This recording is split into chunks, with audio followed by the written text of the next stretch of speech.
isn't that just appropriate that right when I start streaming, the fan in my computer starts going nuts, and I really hope that it doesn't screw up with the sound.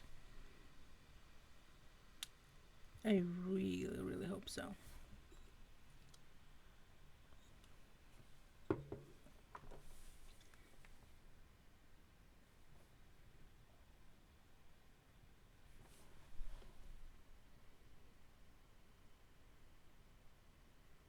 Okay, everybody, we are live on Twitch.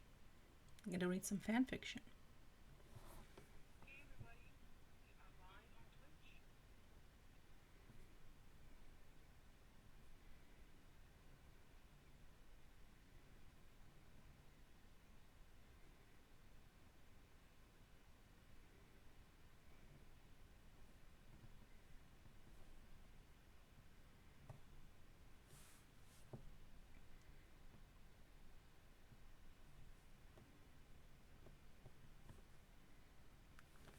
Okay, I'm gonna have to edit this part out. Just as well. Welcome to part 2 of our Buffy / X-Files fanfiction reading. I'm your host, Dinara Tengri, aka Alien Super Soldier, and I apologize in advance for any noise that I can't control. I have some noisy neighbors, and there is a helicopter flying, patrolling the city. I wish I could do something about it, but I can't. Just pretend it's part of the experience. So, tonight we're going to hopefully finish reading The X Factor, the X-Files / Buffy crossover fic from the Acacia archive, which was written sometime in the late 90s. I guess I haven't actually checked when it was written, but it's a classic fic. And that's the kind of stories that we read on this podcast. I should also go and record an announcement for the podcast that there will be no episode this month. That instead of an episode, we are getting these 2 live fanfic reads, which I think is just as good. All right. So, last time we... Okay, sorry, brain freeze. We left off at a cliffhanger. So, just to recap, Mulder and Scully traveled to Sunnydale, California, because a certain Spike has sent Mulder a telegram saying that Sheriff Hartwell is residing in Sunnydale. And Spike wants to get rid of Sheriff Hartwell because Hartwell has turned all of the vampires in Sunnydale into pacifists and just is interfering with Spike's evil doingness in Sunnydale. And Spike doesn't like that. So Mulder and Scully have traveled to Sunnydale, and Scully is not amused because Mulder has read about the Hellmouth and he has dropped their case, and he wants to go and explore Sunnydale and find out more about the Hellmouth. Scully, of course, does not believe him. She has been adopted, let's say, by Willow and Giles. And she is learning all about the town history, and Giles has a bit of a crush on her. Meanwhile, Mulder is... we left him while he was being attacked by Ronnie Strickland. And Ronnie is not the same Ronnie we met in Bad Blood. Through magic of fanfiction writing, this Ronnie has gotten much more powerful because of his proximity to the Hellmouth. I mean, it checks out, right? It's supernatural forces. So now he's all vamped out and powerful and about to unalive Mulder. In comes Buffy to save Mulder. except that she did not count on Ronnie being so strong. And in the universe of this fanfic, Hartwell's clan, including Ronnie Strickland, are not your regular vampires. They are ancient vampires, so they are much, much older than the vampires we have seen on Buffy the Vampire Slayer, the TV show. Also, if there are problems with the sound, please let me know in the chat, because I cannot know that until I end the stream and play back the video later. So we have left off where Buffy is about to get her butt handed to her by Ronnie. So I guess we should start reading now. Again, apologize for any inconvenient sounds that are coming from everywhere. Okay. As Ronnie brought the pole down on Buffy, a bunch of sunflower seeds scattered onto the ground beside the girl. He stopped the pole just before it hit Buffy in the chest, then turned to see Mulder grasping onto the headstone with one hand and a bag of sunflower seeds clutched in the other. Okay, I hope that this sounds good. Man, Ronnie yelled as he threw the metal pole away in frustration. You always do that. Sighing, he forgot about Buffy and proceeded to gather up the seeds on the ground beside her. Buffy flipped to her feet, curiously watching the vampire carefully pick up the seeds. What the? She said. Well, he was occupied, so she decided to find her stake while she could. Ronnie straightened, all the seeds clutched in his hand. He looked around for Buffy, but she was no longer where he'd left her. He turned to find the girl searching the ground. Hey, he called, gaining her attention. What are you looking for? Buffy grinned when she found her stake.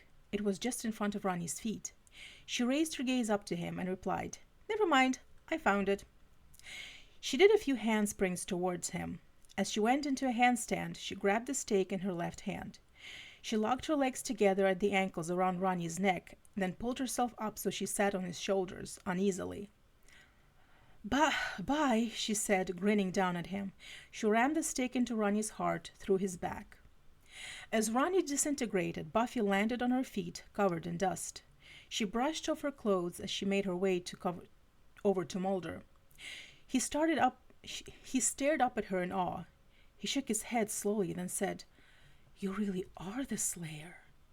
Can we say duh? Buffy replied as she looked down at Mulder.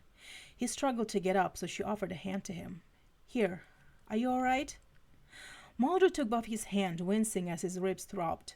Yeah, I think so, he answered. He used the headstone to push himself up as Buffy pulled. Ooh, he groaned, letting go of her hand, falling against the headstone. She steadied him by placing both hands on his shoulders. Are you sure you're okay? She asked. She removed her hands when Mulder nodded. That was quite a beating you took. Mulder groaned loudly, closing his eyes for a moment. Oh, don't remind me, he grumbled. His eyes flicked over to the pile of dust, which was Ronnie. What did you do to him anyway? He nodded towards the dust. Buffy glanced back to the dust pile. I staked him, she said. You know, I'm the Slayer. She pointed to herself. He was the vampire? She waved a hand towards the dust. I stake him, he dies, the end.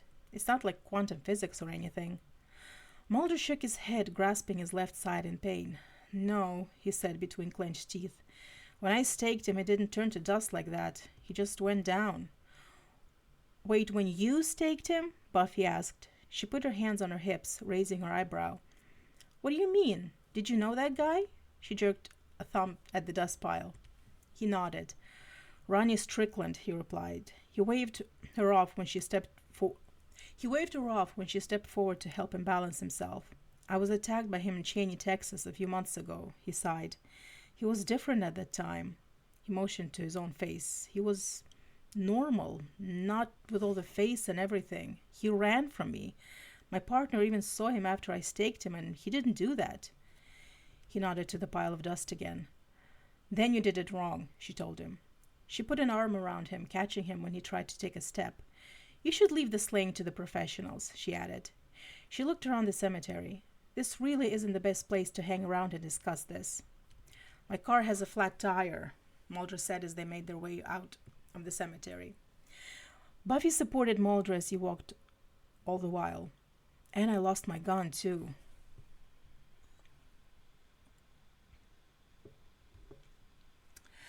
Like, that's gonna help us anyway, Buffy replied as they left the cemetery. They stopped on the sidewalk. And I'm not standing around while you change a tire. She paused, her body tensing as she sensed a vampire nearby. The vampire ducked into the bushes as Buffy looked around. Damn, she'd sensed him. She probably wouldn't leave the human alone now. And no way was he fighting the Slayer. She defeated one of the oldest vampires he'd ever known. He didn't have a prayer. Buffy let go of Mulder as he gained enough balance to stand on his own. The vampire was near, watching, so Ronnie had not been alone. Great, she thought, just great. What am I going to do? My motel isn't far from here. If you have Slayer stuff to do, you go ahead. No, Buffy cut in, whipping her head around to look at Mulder. I will not leave you alone out here. She snapped her fingers when an idea popped into her head. Giles, you can go to the school library. And your partner is there too. Great idea. She grabbed him by the jacket, tugging him along behind her. Let's get going. Hey, Mulder said, pulling his arm away from her. He stumbled a little but fell into step beside her. I don't need you to hold my hand. I can walk. Buffy glanced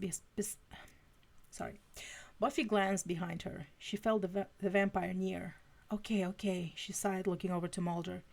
She noticed him popping sunflower seeds into his mouth.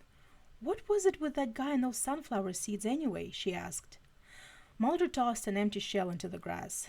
In some legends, vampires are very obsessive, compulsive creatures. Yeah, agreed Buffy, nodding. They obsessively and compulsively kill people. She glanced over her shoulder again. Whoever had been following them was now gone. Mulder, however, continued on.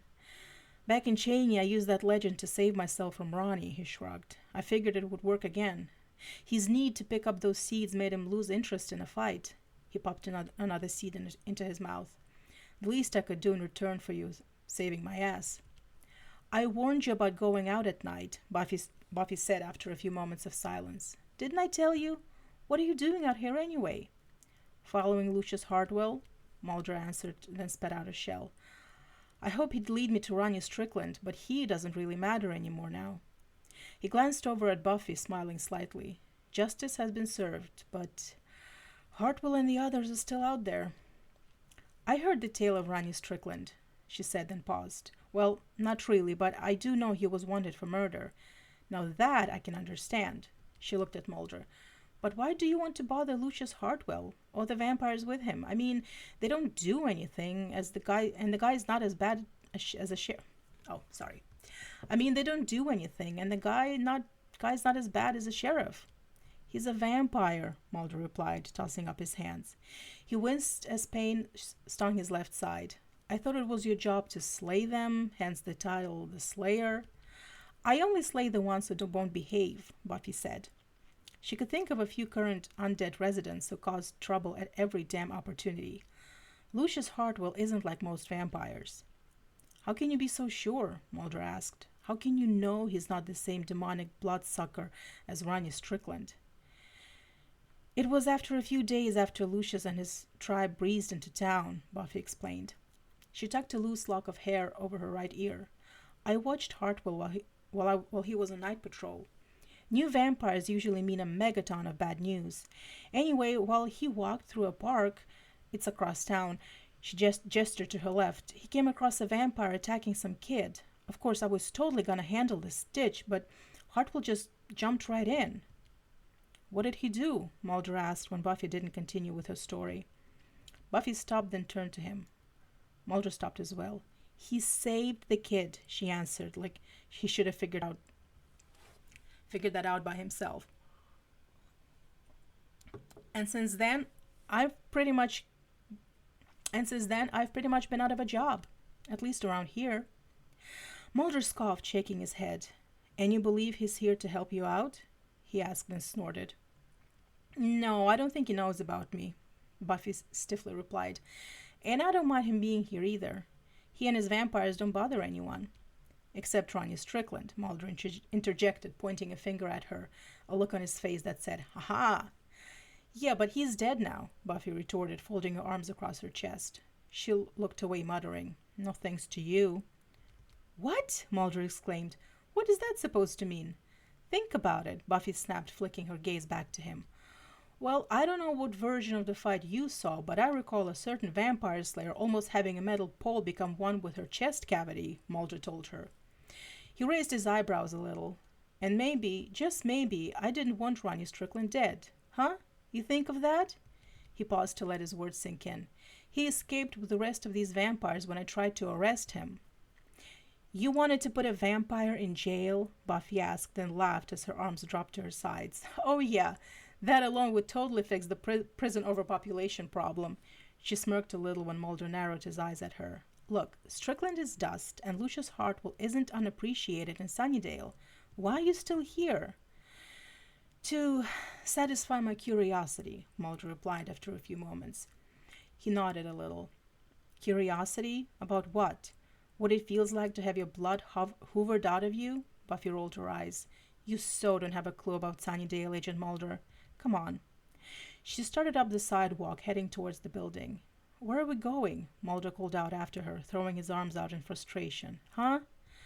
Buffy turned, walking backwards. "To the school? Hello?" she replied, jerking a thumb at the building. "Sheesh." She faced down, rolling her eyes a little as she continued into the school.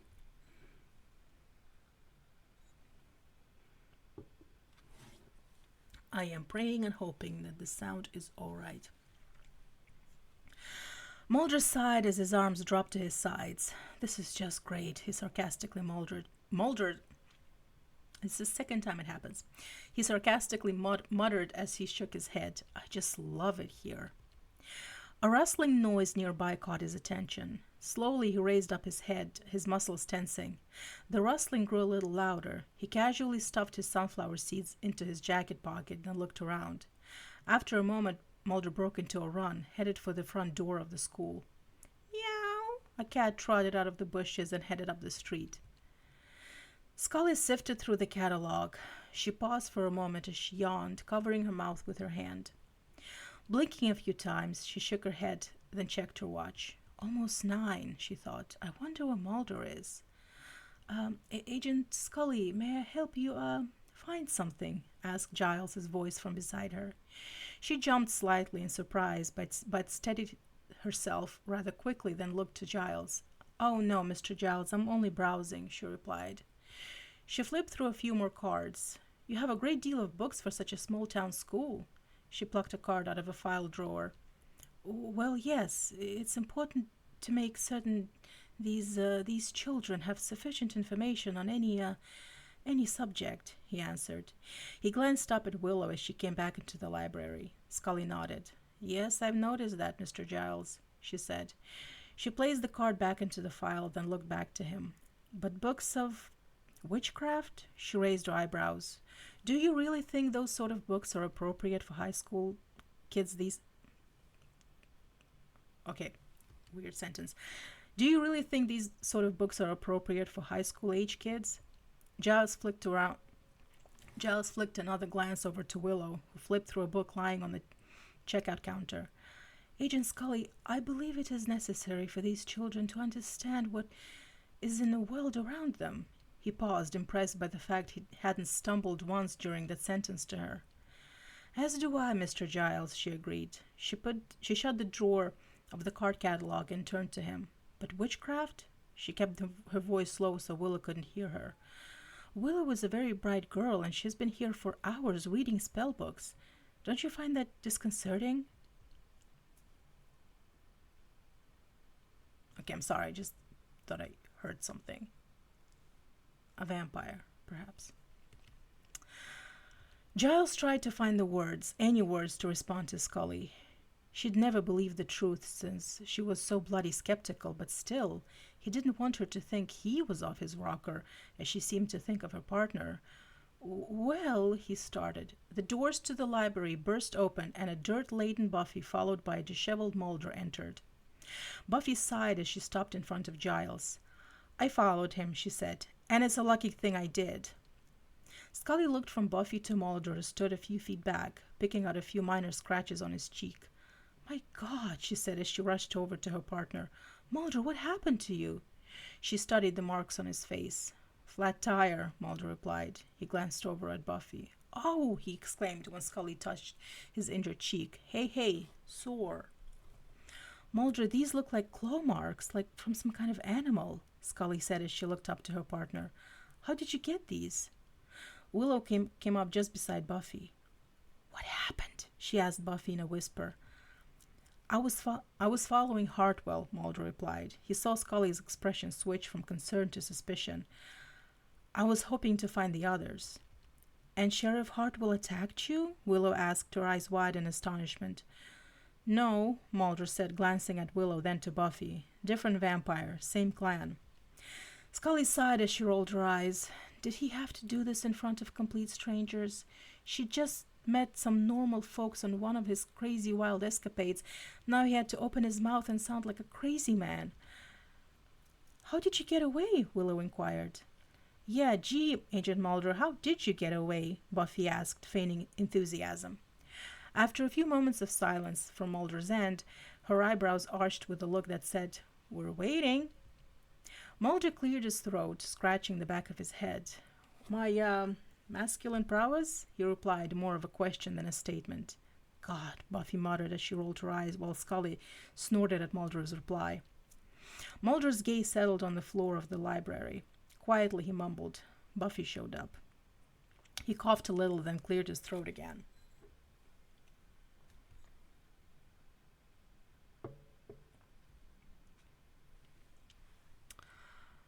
What? Scully exclaimed as she looked from Mulder over to Buffy. What the hell is he talking about?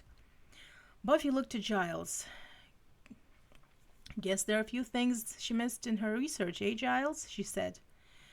She's the Slayer, Scully, Mulder told his partner as he held out a hand in Buffy's direction. She's the chosen one, the one girl in this generation who possesses the strength and the skill to destroy the vampires. He laughed. There's your proof, Scully. Proof that vampires exist. Mulder, did you receive a blow to the head? Scully asked, staring up at him, wearing a puzzled expression on her face. She glanced at Buffy. All I see is a normal high school girl. There's no proof whatsoever. Buffy looked to Willow beside her. Should I take offense to that? She asked, pointing a finger at Scully. Giles walked over to the counter and picked up the tattered text he'd lugged around the last few days. Buffy, are you certain this vampire you fought was part of Hartwell's clan? He asked as he came over, flipping through the pages of the book. Well, he was one of the strongest vampires I've ever battled. Buffy paused and she shook her head. Scratch that. The strongest vampire. Yeah. She nodded and looked at the page which Giles skimmed, then added, Then Agent Mulder said it was. She flicked her gaze over at Mulder. What was that guy's name again? Strickland. Ronnie Strickland, Mulder supplied.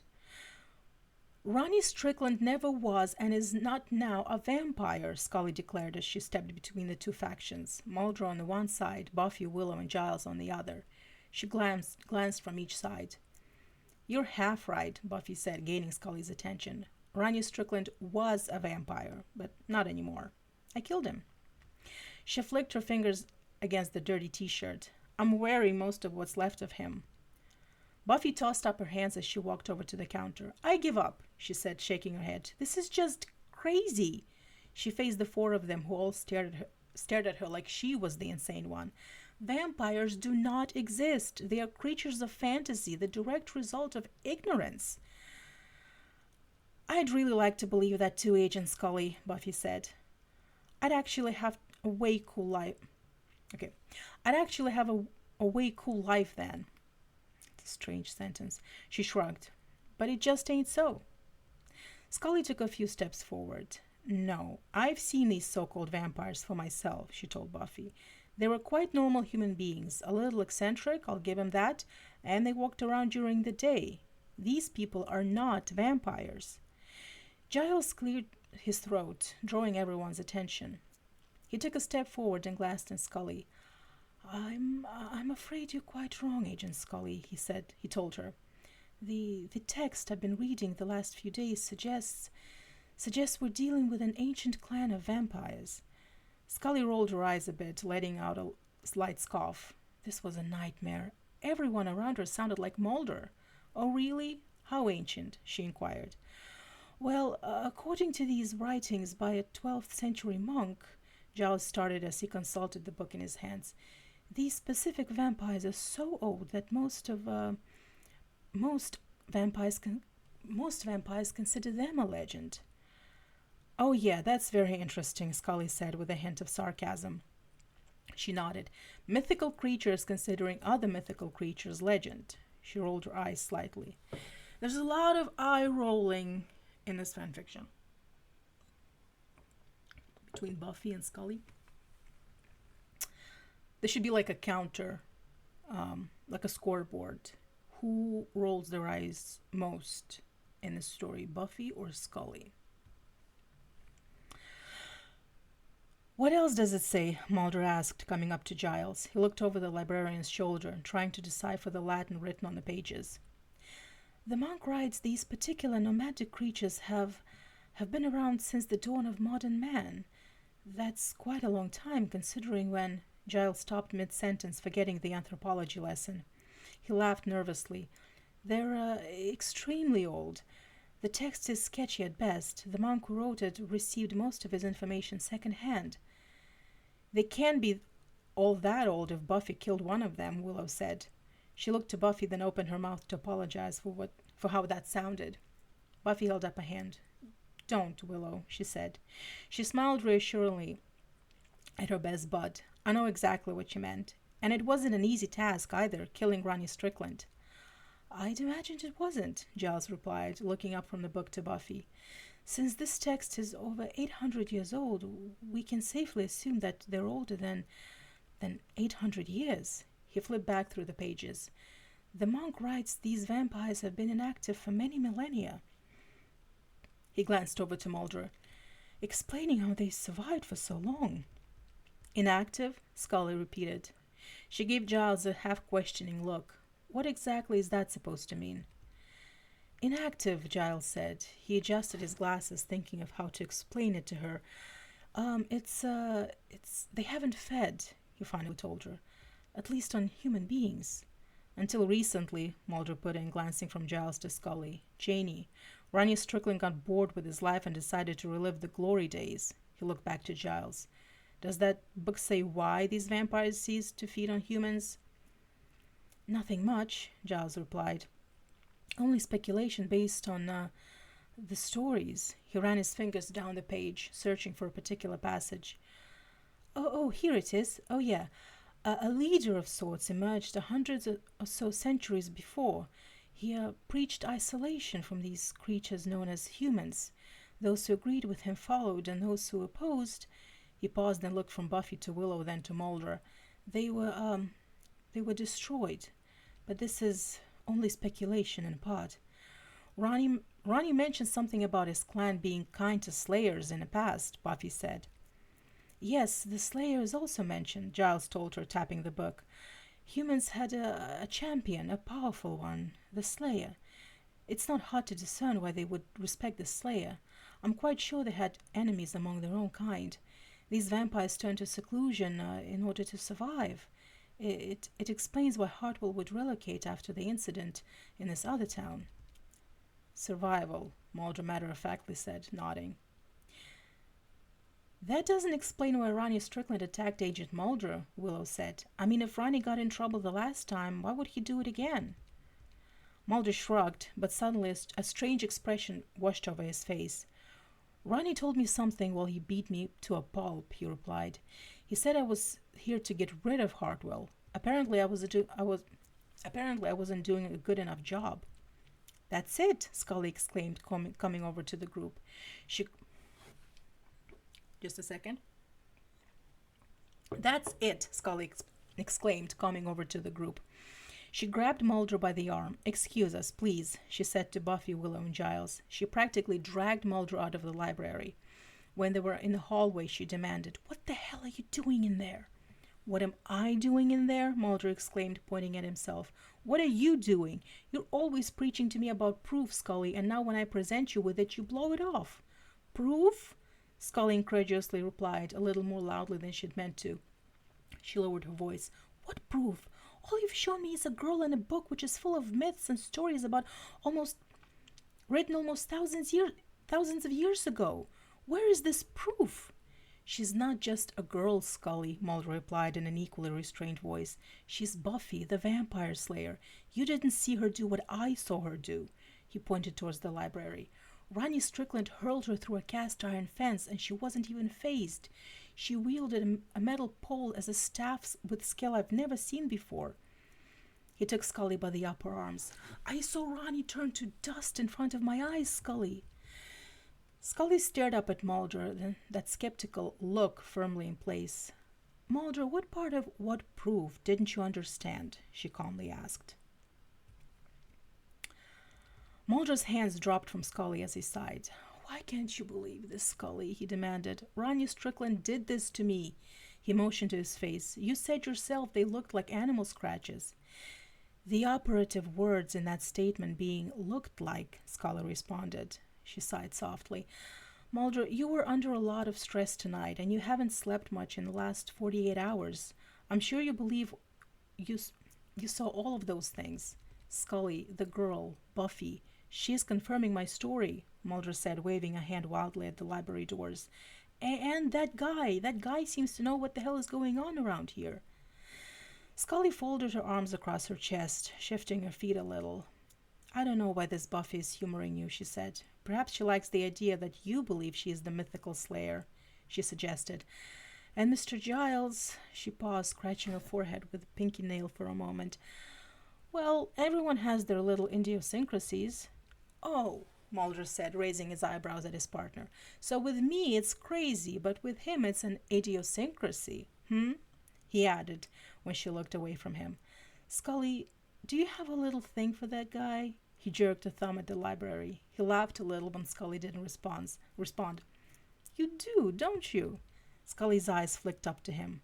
Mind your own damn business, she snapped. And if you pursue the stupid vampire angle any further, Mulder...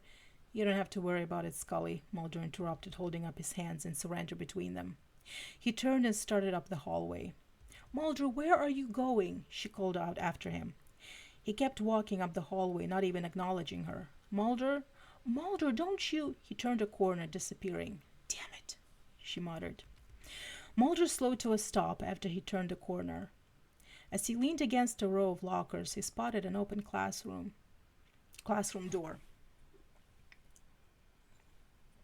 Wanting to stay away from Scully for a while, but definitely having no desire to go back outside, Mulder went into the room.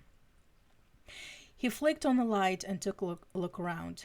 It was a high school chemistry classroom. Mulder laughed, almost as if he were mad, as he sat down on one of the tables full of tubes, beakers, and tools.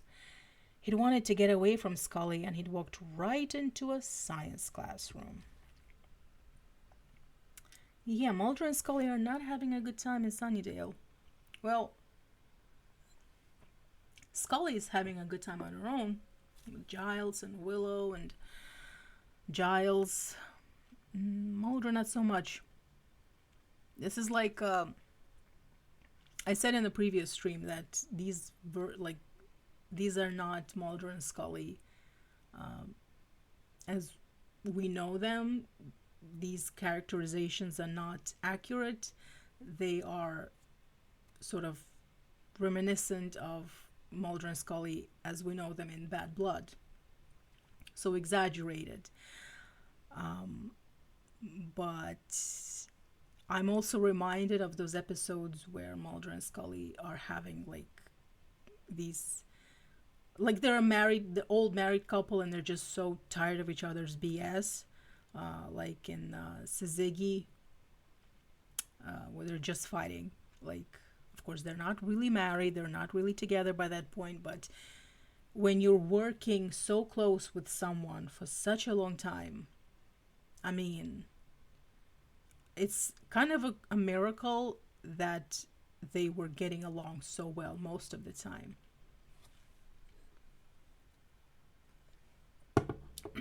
Okay, carry on. Spike's mansion. Spike rested comfortably on the sofa when the vampire found him. Yes. Initially, he didn't open his eyes at the sound of the voice because he recognized it as belonging to someone that didn't annoy the hell out of him. Just as a precaution, he sniffed the air. No peanut butter scent. A good sign. He opened his eyes slowly and let his glance fall on the vampire standing nervously beside him. Strickland's not with you? The vampire's gaze fell on the floor and a little shifting from foot to foot followed. No, to say the least. This means one of two things. The little wimp either failed to kill Mulder and fled, or he's been staked. He paused, a slight smile creeping onto his face. Then he added, Make me happy. Tell me it's the latter. The vampire smiled as he looked back to Spike. His shifting around stopped. This wasn't so hard after all. It is the second one. Oh, pity. Wait. Spike paused briefly and then said, It's past. I almost cared. What happened? Well, he went to the cemetery. He found Mulder. He was all set to kill him. The vampire stopped, chuckling as he remembered the beating Mulder took from Ronnie. Who'd have thought that small guy could whip the hell out of that FBI character? Actually, he managed to pound Mulder pretty good. Really, I thought he was going to succeed, but someone showed up and staked Strickland. Someone? Spike asked, casting his gaze onto the vampire. Could you be a little more specific? The vampire looked down at the floor, shifting from foot to foot again. Well, honestly, I've never seen anything like it, he replied, flicking his gaze up to from the floor to Spike. Ronnie fought like hell, but she just kept coming back for more until she got him. The girl was ferocious. At the mention of the word girl, the smile disappeared from Spike's face. This was something he hadn't counted on. With the arrival of Sheriff Dewell in town, he'd assumed the Slayer had taken a vacation, preferably someplace very far away from Sunnyhill. Obviously, that was too good to be true. The only response he could muster up was a very dry, really. No, Spike, I mean it, the vampire said, his shifting coming to a stop. He shook his head, a look of amazement on his face. This chick looked like a twig, like you could snap her in half with your pinky finger. He raised his own, crooking it slightly. But she fought well, it was scary. Since she didn't come after me, I sure as hell wasn't going to go after her. I wouldn't be here now if I'd even congratulated her on her work. No question about it. It was Buffy. While Spike was more than a little pissed that the vampire hadn't even tried to get her, he couldn't blame him, having gone up against Buffy himself. Well, at least you were smart enough to know your limits. Something our departed friend didn't do. Do you have any idea where Agent Mulder might have gone?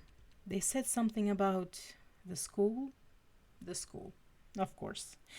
Buffy, while being able to fight splendidly, was occasionally as predictable in her thinking as most humans. Thanking the vampire for the information, Spike was left alone to plan his next move. This Agent Mulder person proved to be more of a pain in the ass than he could have imagined. Somewhere in hell, devils should be making Ronnie Strickland dance the hula naked over hot coals for all the trouble he'd caused with a simple statement. Hey, there's this FBI guy that really hates Sheriff Hartwell. Clearly, this was going to be one of those times where the old adage was true. If you want something done right. His thoughts were interrupted by the arrival of someone else in the room. Spike, her voice cooed. He smiled widely. Yes, my love? Are you thinking again? You shouldn't. Your face looks so bad when you frown, she said as she sat down next to him. Don't worry, pet. I'm not thinking anymore. Now I have to take action. Are we going out to play? Spike considered the options. While the company would be nice, the process of taking Agent Mulder out would be much simpler if he went alone. No, I'm afraid I'd have to go on my own. Daddy has to go kill an FBI agent. Drew seemed momentarily pleased with the idea. Do they die faster than most people? No, but I'll wager it gets you bonus points in hell when you do it. Now, I must be off. Drew pouted. You always get to go out. Bring me a souvenir? I promise. Head or heart? She thought for a moment, then smiled. I really wanted to go out with you, so both. Okay, and that's the end of part 2. And it looks like Mulder is still in trouble. Okay, I'm not doing Spike's accent simply because I can't. I'm having enough trouble trying to imitate Giles's accent and Drusilla's, so Spike, I'm just going for more like a dramatic character reading, but no accent. Yeah, so this was part two, and it's also the longest part, and part three is second longest. Okay, I should probably have said that before we started, but part three is gonna get a little more violent. Nothing really bad. It's just that Mulder would get beaten up again, like a lot. So I am not a fan of this part of the story. Although on the other hand, it is a little there is a little Schadenfreude because I keep thinking about how many times he beat up Krychek for no good reason, without Krychek ever even attempting to fight back. And so when reading Mulder get, pummeled the same way, kind of, I don't know. It's just the Krychek fan in me is like, haha, now you know how it feels. But we should probably keep reading. Okay. Smiling as he pretended to sigh in exasperation, Spike left the room. On the drive to the school, he pondered how easy it was going to be to get to Mulder with the Slayer nearby. Not knowing enough about the FBI agent to devise a way to lure him into a secluded room, he'd have to hope the agent would eventually be a normal man enough to have to use the restroom at some point. While Spike didn't relish the thought of hiding out in a high school washroom, it seemed the only time the agent would be without Buffy nearby. That's kind of like the way Krychek killed Mulder's father, just waiting for him in the bathroom. After all, following his experience in the cemetery, Mulder couldn't possibly be silly enough to wander around on his own. Best to leave things as simple as possible. Go in, kill this annoying Mulder person, then bring back presents for Drew, and his existence would return to normal. Sunnydale High School. Scully entered the library. Giles, Buffy, and Willow were gathered around one of the tables, the text lying open before them. She slowed to a stop, unsure about exactly what to say to them. "Where is Agent Mulder?" Willow asked, looking beyond Scully. Her gaze met Scully's. "He didn't leave the school, did he?" Scully shook her head. "I'm not sure where Mulder went, but I doubt he left the school grounds," she replied. "Learned his lesson," Buffy muttered, sitting down in one of the chairs. "At least he knows what we're dealing with now." Scully took a few steps forward. "And what exactly are we dealing with?" she asked Buffy. She looked to Giles. "I don't believe this vampire story, so please don't repeat that." She switched her attention back to Buffy. "I don't think I'll ever know what really happened out there tonight. Frankly, at this point, I don't want to know." "Why can't you just accept the fact that these things exist, Agent Scully?" Buffy asked, picking up the text. She waved it around Scully, much to Giles' disapproval. "I'm the Vampire Slayer," she went on as she dropped the book on the table. "I didn't believe any of it until I saw them. They are real." "Look, Buffy," Scully said as she walked over to the table. "There is a logical, scientific explanation for everything in this world." She glanced over at Giles. "Vampires are interesting bits of folklore, but they simply do not exist. No matter what Mulder believes about you, you're not a vampire slayer." The audacity. Buffy rose to her feet. "I didn't choose this life. It chose me," she told Scully. "It's hard enough I have to deal with it every day, but to have someone come along and say that—" She paused. "Well, it just hurts, you know?" She leaned against the table. "Agent Mulder appears quite knowledgeable on the subject of vampires," Giles said. "Perhaps he should take your partner more seriously." "What?" Scully exclaimed, looking over to Giles.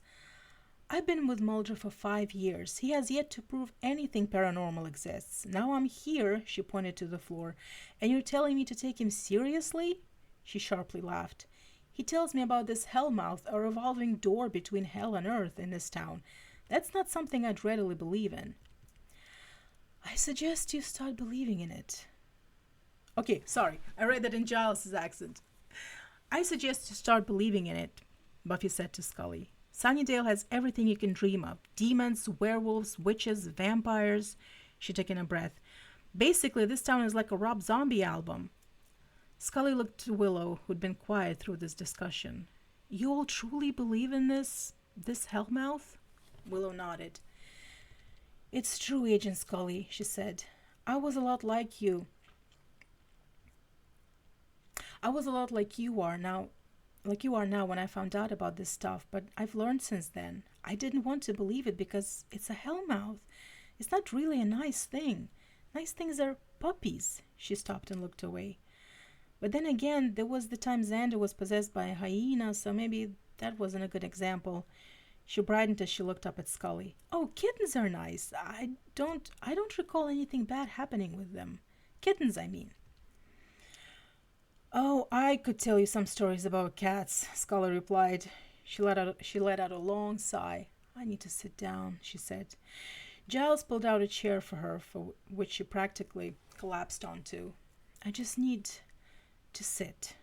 She put her elbows on the table.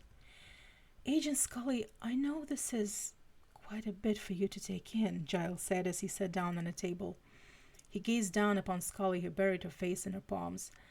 But these creatures do exist, like Buffy said. Your survival depends on you believing in it, especially if you remain in Sunnydale.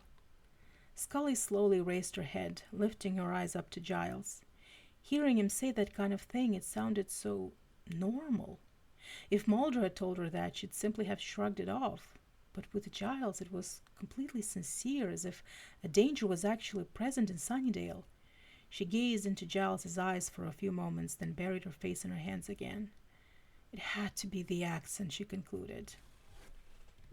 Well, Scully doesn't gaze at Rupert Giles. Sunnydale High School, 9:45 p.m.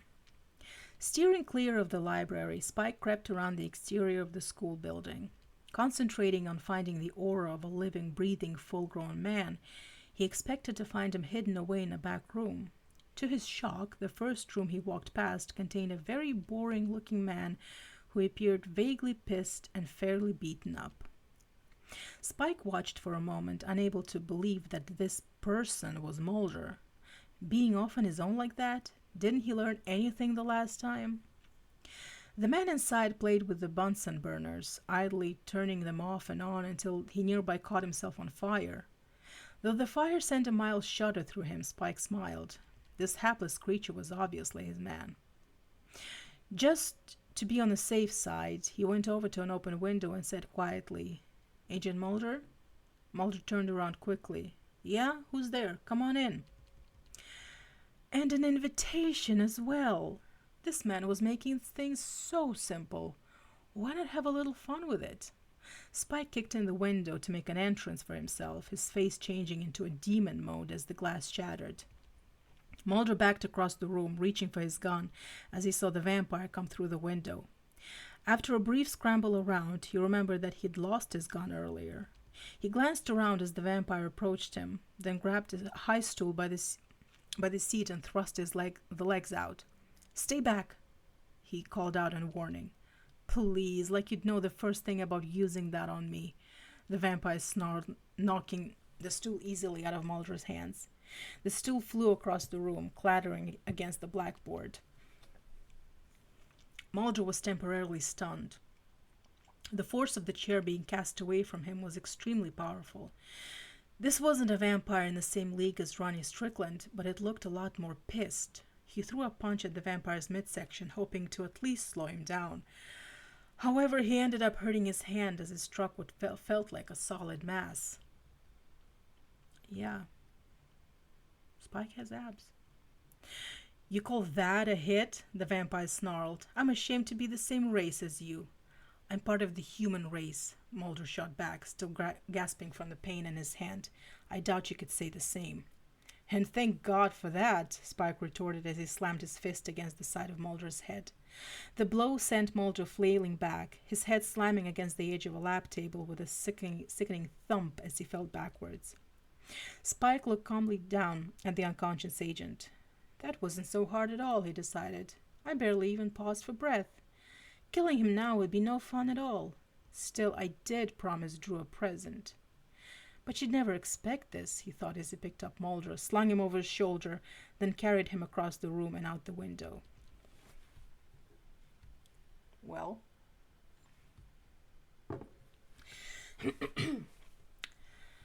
In the library, a thump caught Buffy's attention. She looked around the library, then over to Giles and Scully, who sat together at the table. "Did you guys hear that?" she asked. Her eyes traveled around the room as they listened for anything. She shook her head. "That's weird." She looked back to Giles and Scully. "I heard something." Willow closed her spellbook and said, "I heard it too." She shrugged when Buffy turned to her. "I thought I imagined it." A slightly panicked expression washed over her face. "You don't think some monster is lurking around in the school?" Scully sighed as she stood up. "Monsters indeed. It's probably Mulder," she told them. As she walked towards the library doors, she added, "and he's probably breaking something." She left the library, headed in the direction Mulder went earlier. "Mulder," she called out, stopping at the end of the hall. Her voice echoed in the empty hallway of Sunnydale High. She glanced up at each end of the hall, then called out louder, "Mulder, where are you?" She let out a long, exasperated sigh when no one answered. She saw an open classroom door to her right. "Mulder," she called out as she approached the open door. "God damn it, Mulder, this is not fun." Scully skidded to a halt as she entered the classroom. The chemistry lab was trashed. A stool lay on the floor by the blackboard, its metal legs contorted into complicated shapes. Only a significant amount of force could have done that. Shattered glass from broken beakers and vials lay scattered all over the floor. As she walked further into the room, the glass crunched under her bumps. Tink! She stopped and looked down when he left. Okay. She stopped and looked down when her left foot kicked something. A small ID wallet lay on the floor. Slowly, Scully crunched down and picked it up. When she opened it, she wasn't surprised to find it was Mulder's. She rose up, gazing around the lab. Where could he be, though? If he'd gotten into a fight, where was he? "Mulder," she called out as she proceeded to search the room. Perhaps he was lying unconscious nearby.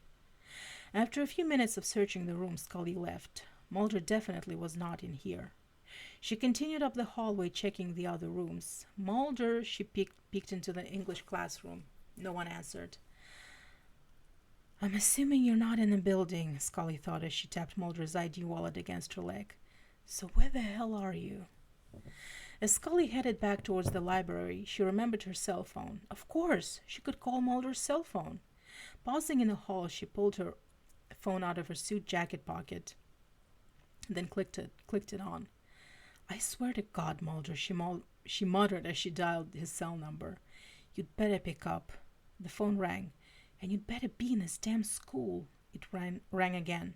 "Pick up, pick up, pick up," she whispered, more out of fear than annoyance. Mid-fourth ring, someone answered the phone. "Agent Mulder's residence," a male voice with a British accent answered. Scully froze in her tracks. This is Special Agent Dana Scully," she said. "Where is Agent Mulder?" she demanded. "Who is this?" "Oh, I'm quite sorry, but Agent Mulder isn't able to come to the phone right now," the voice replied from the other end.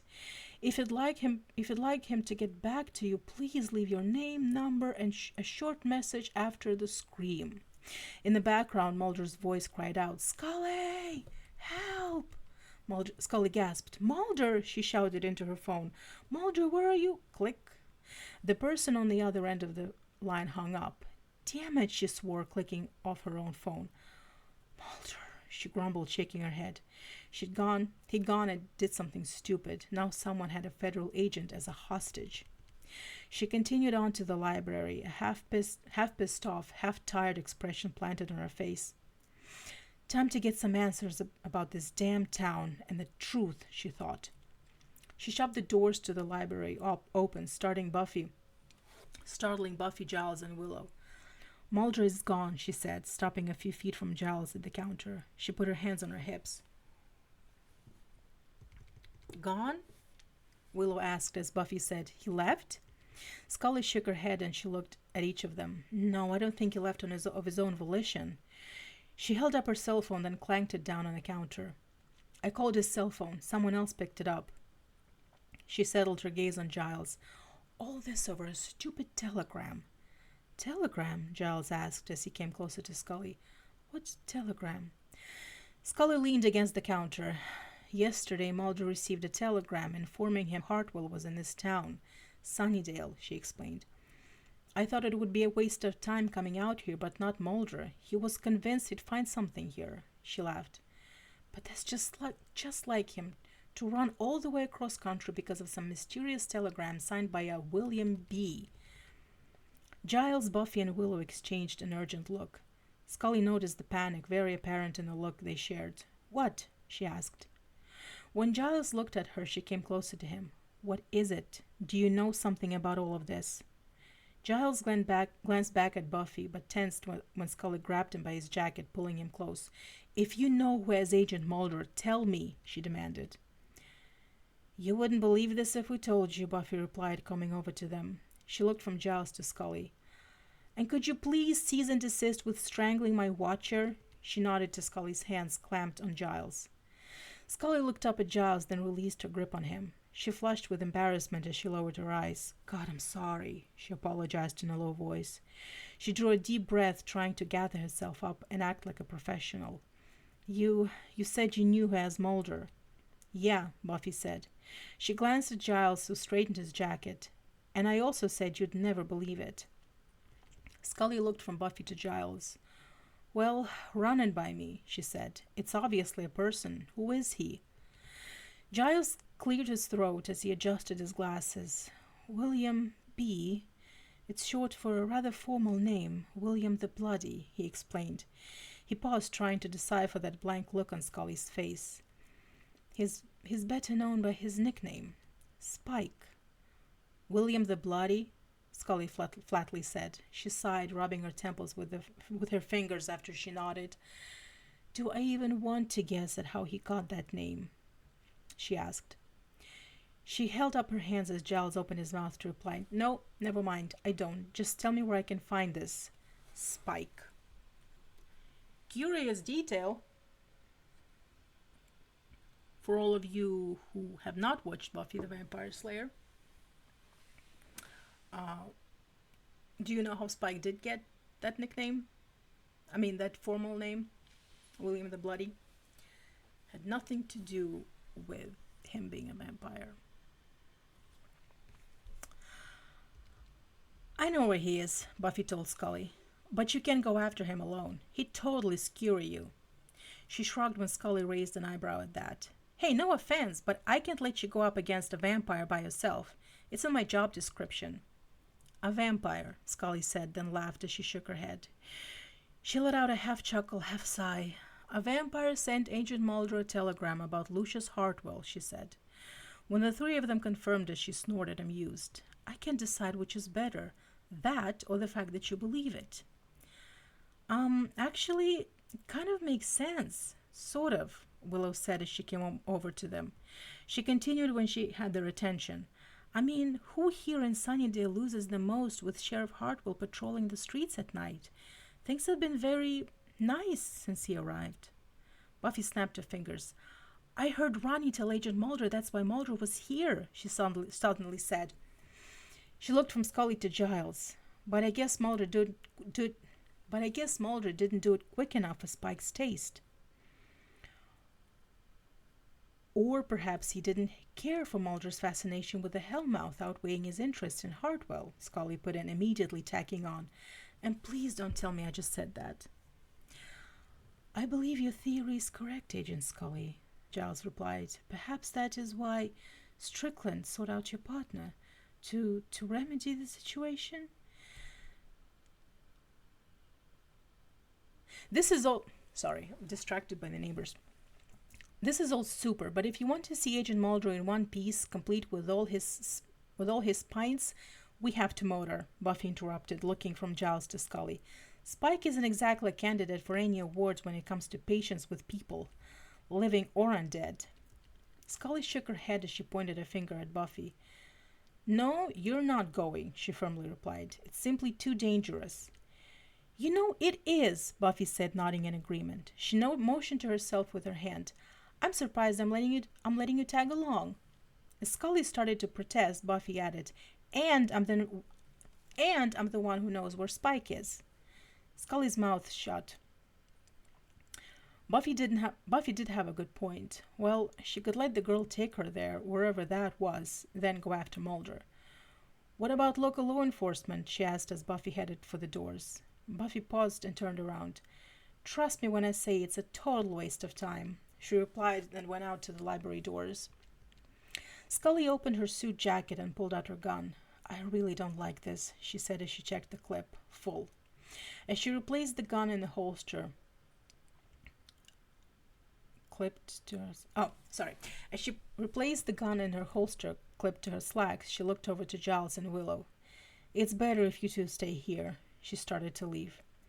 Agent Scully, do remember what I told you? Giles called out after her. He paused as she stopped by the doors to look back at him. If you hope to survive this confrontation, you'll need to place conventional thinking aside. Scully's hand pushed against the door, opening it just a crack, but she didn't leave. Slowly her gaze shifted to the floor as Giles's words sunk in. Somehow, this time around, she didn't believe it was the accent which made that warning sound valid. Gathering up all her strength and wits, she shoved the door open the rest of the way, leaving the library. The doors fell shut behind her. When Giles says that Scully believes it. Hypocrite. Spike's mansion. Before Mulder opened his eyes, several scents caught him at once. Muskiness that he associated with basements or attics, blood, probably his own, and a heavy perfume, very heavy. He opened one eye, wincing in pain. He found himself in a room that, sure enough, didn't have any windows. Closer inspection revealed the blood was, in fact, his own. As for the perfume scent, he couldn't see past the shadows to find the source of it. He tried sitting up, then howled at the pain shooting through his side. You've been hurt, a soft voice cooed in his ear. You went through a window and the glass cut you. Yeah, probably, he replied, now looking around for the source of the voice. He felt cool hands against the back of his head. You poor thing, does it hurt much? Only a little, he tried to reply manfully. Where was he? Where was she? And more importantly, what was she doing here? Well, that'll never do, she said, sitting down next to him. Where else does it hurt? Really, it doesn't hurt. I'm fine. He wasn't sure if he was lying because he wanted to perpetuate the macho illusion, or because he was still worried about why this girl was here. For now, he just wanted to listen to her pretty little British voice. Then it must not be much of a wound. Let me see it. She parted his hair in the back to study the wound there, then moved in front of him. Mulder watched the slip of a girl, all dark hair and big round eyes, study the blood in front of his shirt with a huge degree of interest. Why are you here? He asked. I'm here to make everything different, she replied as she poked one finger near the blood. Maybe you shouldn't do that, Mulder said as he squirmed at the touch. You might make it worse. I know what I'm doing, she replied calmly. She spoke so slowly, so musically that Mulder started to relax, until she started to pull his shirt up over his head. Hey, he called out, trying to pull away, hampered by the pain shooting through him and the surprisingly strong arms holding on to him. Looking at her face, he saw something in the placid expression, especially in the glimmer of her eyes, that slammed the realization into his head that this was another vampire that was trying to undress him. Not a good thing. She studied the exposed flesh around his midsection. This doesn't look that bad at all. You are exaggerating. I was not, he shot back. Great, I'm arguing with a vampire, he thought. Yes, you were. That's no matter, Agent Mulder, she responded in her cooing voice. Agent Mulder, Uh-oh, she's in on things with the blonde guy. We'll just make it worse, she said as her head bent down with astonishing speed. With one deft move of her mouth, she ripped open a small wound in his midsection, tripling it in size, then sucked at the blood in long, slow movements. Mulder felt a bit more lightheaded with each exhale. His thoughts moved towards, I'm gonna die at the hands of this woman. Okay, there are worse ways to go. He noticed a slight stiffening in an all too familiar area as he listened to the little noises she made as she drank. Of course, now this. Typical. I have a question, he said weakly. No, I'm not going to kill you, she said in between laps of blood. That wasn't the question, but thanks for the information. What I was going to ask was, yes, she managed to look up at him as she drank. Is it wrong that I'm totally aroused by this? She took one last sip, then back away from him. Shame on you for talking to a lady like that, she said disapprovingly. Yes, shame on you, a voice behind Mulder, which Mulder recognized as the man from the school lab, said. He felt himself being hauled up of the sofa he'd been sprawled on. The man threw him on the ground, then stood over him as Mulder struggled to turn over. I was planning on ripping you to shreds on general principle, Spike said as he looked down at the shaking wreck underneath him. Now it looks like I'll be pulverizing you to defend the honor of my love. How noble of me. Before Mulder had a chance to shrink back or say anything in response, Spike kicked him full force in the side of his head. Letting out a loud yelp, Mulder grabbed his head where Spike's boot made contact and rolled over into fetal position to protect himself. Spike leaned down and grabbed Mulder by the shoulders, hauling him into an upright position. Not that it makes any difference, but she did start it, Mulder said as he tried to stand on his own. Don't you ever shut up, Spike asked with a groan. Obviously, I'm going to have to punch you in the mouth to shut you up. With a wicked smile on his face, Spike did just that, blood spraying from Mulder's mouth as Spike's fist made contact. He threw Mulder onto the back of a chair, then systematically threw a right, then a left, then a right, as Mulder tried unsuccessfully to move away and groaned with each hit. Yeah, I told you. Mulder is not having a good time in this story. Which is kind of sad, because he is in Sunnydale. So, I think the story has, we're not done with it. But I'm going to tell you right now, this story has wasted the greatest potential of having Mulder explore the Sunnydale Hellmouth there. Instead, he's somewhere being beaten by Spike. It's just wasted potential. Outside the mansion, Buffy crept around the outside of the dilapidated mansion Spike and Drusilla called home. Her senses were at their height, every muscle in her body on alert, just waiting to be jolted into action. It was rather quiet around the place. She didn't notice any perimeter guards. That meant Spike didn't expect company, or... Stay back, Scully whispered as she pushed away in front of Buffy, taking over the lead. She looked around. The place appeared dead. Buffy sighed in frustration as Scully pulled out her gun. Great, Buffy thought. Nobody can handle anything without a gun these days. Agent Scully, Buffy said in a hushed voice, like I told your partner, a gun won't kill vampires. They aren't vampires, Scully hissed back as she glanced over her shoulder at Buffy. Now stay back and don't follow any longer. I don't want you to get hurt. She proceeded to the front door on her guard. Oh, yeah, Buffy muttered as she scanned the area, looking for anything she could use as a weapon. She spotted an ice stick about the size of the quarterstaff lying on the ground. Well, likewise, lady, she finished as she snatched up the stick. But Buffy examined her weapon. Guessing it'd been a broom or a mop handle back in its glory days, she smiled. Better yet, the stick sported a decent pointed end. She twirled the staff a little between both hands.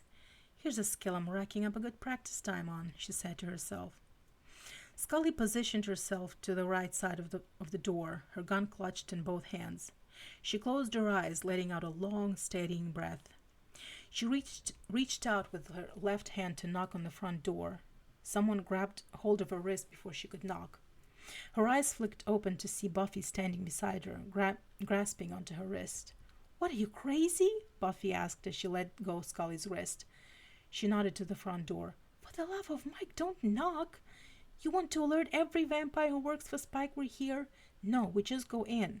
She shifted her staff from her left hand to her right, then grabbed the doorknob. "And don't yell 'Freeze, FBI' in here, and get old Nicolas Cage on me, okay?" she added, glancing over at Scully. Scully blinked a few times, stunned by the way Buffy had taken command on this rescue. From the way Buffy talked and handled the tension of the situation, Scully knew it wasn't the first time the girl had done something like this. Buffy gripped the doorknob, paused a moment, then pushed on it. The knob popped through the door easily. She pulled her head back, showing the knob to Scully. "Follow me," she told Scully, then tossed the doorknob away. She glanced from the gun to Scully. "And put that gun away, would you? I don't want to get shot." She paused. She pushed the front door open with her foot, then took her staff in both hands as she walked inside. Keeping close behind Buffy, Scully, gun still drawn, followed the girl inside the mansion. Inside, Scully secured the right side of the room, while Buffy kept an eye on the left. Certain no one was near, Buffy rested the blunt end of her staff on the floor and scratched her head in puzzlement. The girl shook her head. "This is total weirdness," she commented, turning to Scully. "It was way too easy to get in here. And now there's nobody guarding the fort?" She let out a breath and scanned the room. "I don't like this." Scully lowered her gun to her side. "Are you sure you're at the right place?" she asked. She gave the dreary, half-lit room the once-over. "This place looks like it hasn't been lived in for years." "Oh, trust me, Agent Scully," said Buffy as she held on to her staff with both hands, then leaned on it. "No living happening in this place, of any kind." Suddenly, she stood straight. Her eyes flicked around the room as her body tensed up for the approaching battle. Picking up her staff, she shifted into a defense position. "Keep your eyes open," she said in a low voice. "We are not alone." Scully tossed a free hand up in frustration and sighed. "Great. Now what? Aliens too?" "No," Buffy replied, shaking her head as she took a few steps backwards. "Vampires." Scully started to say something, but gasped as four men, dressed in dark clothes, stepped from the shadows of the room. She couldn't even begin to guess what was wrong with the faces of these thugs. They sure weren't any welcoming committee, that much was certain. Slowly she brought up her gun, but these men showed no interest in her. They all surrounded Buffy. Buffy glanced from each of the vampires advancing on her, gripping the staff tightly in her hands. She knew Scully would be relatively safe for the time being, as long as the agent didn't call attention to herself in any way. These creeps wanted to take out the viable threat first. "The Slayer," said the leader vampire, the one directly in front of Buffy. He laughed when she looked at him. "You don't look so tough," he went on. "You and your little stick," he laughed again. This time the others joined him. Buffy blew a loose lock of hair out of her face, then grinned. "We have something in common, then," she said. She arched her eyebrows slightly. "We both have little sticks." The lead vampire growled and advanced to attack. Buffy ducked as the vampire tried to clothesline her with his right arm during his advance. She rotated the stick around and jabbed the pointed end of the stick up behind her. She caught one of the other vampires off guard, and the stick penetrated the chest, and moments later the vamp vanished into a poof of ash. Scully drew a sharp breath, amazed when she witnessed the man explode. No, she hadn't just seen a man disintegrate. No way. It simply couldn't happen. All logic ruled against it. But however, the man was no longer there. She shook her head as she retreated further away from Buffy and the last three thugs. Wow. Will Scully finally be a believer? In vampires, at least? We'll just have to wait and see. Meanwhile, do you have some deep-seated problem with me that I'm just not aware of? Mulder said after Spike let him fall to the floor again. "Oh, what a lovely loaded question," Spike said as he placed one foot squarely in the middle of Mulder's ribcage on the left side. Where to start? Drew? Yes, my love? Drew appeared next to Spike. What is my problem with Agent Mulder? Ooh, good question. Well, Drew pretended to ponder while she walked over to Mulder's right. Stepping down lightly on his left ribcage, she said, he did make advances toward me when that were very ungentlemanly. Mulder wasn't worried about the damage she would do. Her foot felt like nothing on his midsection. Pressing down a little harder with her foot, she added, and he isn't dressed very well. And I dressed to impress today, Mulder dryly said. Without missing a beat, Drew added, and he talks back far too much. As she placed her full strength on Mulder's ribs, he screamed as she rocked back and forth, shifting the weight, and said,